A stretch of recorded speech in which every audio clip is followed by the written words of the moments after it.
नवीन बाबु साथै कविता म्यामलाई thank you so much भन्न चाहन्छु। आज तपाईँले मलाई एउटा अभिभावकको रूपमा यहाँ चाहिँ निमन्त्रणा गर्नुभयो, म धेरै आभारी छु। र पर्फेक्ट प्रिन्टर सोल्युसन साथै पर्फेक्ट एक्जामी सुरु भएको पनि अहिले झन्डै कति वर्ष त पारेको छु, 9 वर्ष प्लस भइसक्यो है। सुरुबाट उहाँले यहाँ सुरु गर्नुभएको, नवीन बाबुले यो सुरुमा घर कम्प्लिट भएको गर्नुभएको र यहाँले यो 8-9 वर्षभित्र धेरै उन्नति र प्रगति गरिसक्नु भएको छ। उहाँहरू शनिबार छुट्टीको दिन रात दिन अहोरात्र खटिनु हुन्छ।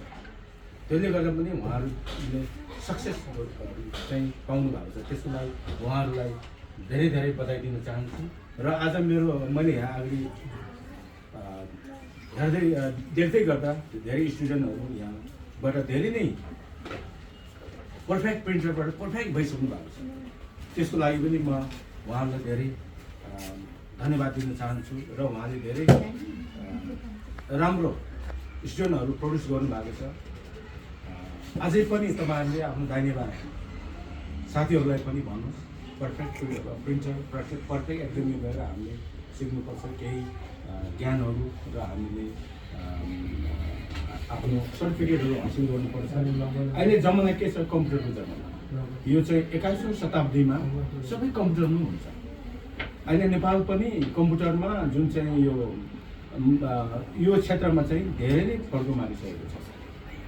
त्यही हो, यस्तो दक्ष खालको जुन चाहिँ इन्स्ट्रक्टरहरू र यस्तो खालको दक्ष खालको संस्थाहरूबाट नै धेरै नै राम्रो भइसकेको छ। त्यही भएर तपाईँहरू कन्टिन्यू यसमा सिक्नुहोस्, आफ्नो भविष्य उज्जवल बनाउनुहोस्। भविष्यमा गएर तपाईँले आफ्नो कार्यक्षेत्रमा दक्ष हुनुहोस्, यही मेरो शुभकामना छ।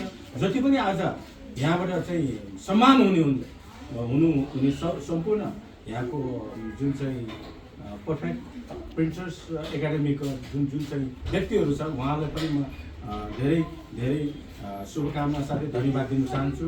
र अन्तमा धेरै कुरा नभनिकन आज जुन चाहिँ हाम्रो नवीन बाबु साथै कविता म्याडमले मलाई यो अपर्च्युनिटी दिनुभयो, यहाँ आउने मौका दिनुभयो।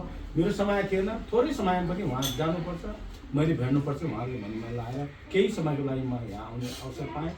त्यसको लागि मलाई मौका दिनुहुँदा उहाँहरूलाई पनि हार्दिक कृतज्ञता साथ आभार प्रकट गर्न चाहन्छु भन्दै पर्फेक्ट प्रिन्टर र एकाडेमीको भविष्य धेरै राम्रो छ। तपाईँहरू आउनुहोस्, यहाँ सिक्नुहोस्, आफ्नो ज्ञान हासिल गर्नुहोस् र आफ्नो कार्यक्षेत्रमा दक्ष हुनुहोस् भन्दै मेरो 2 शब्द यहीँ अन्त गर्न चाहन्छु। धन्यवाद।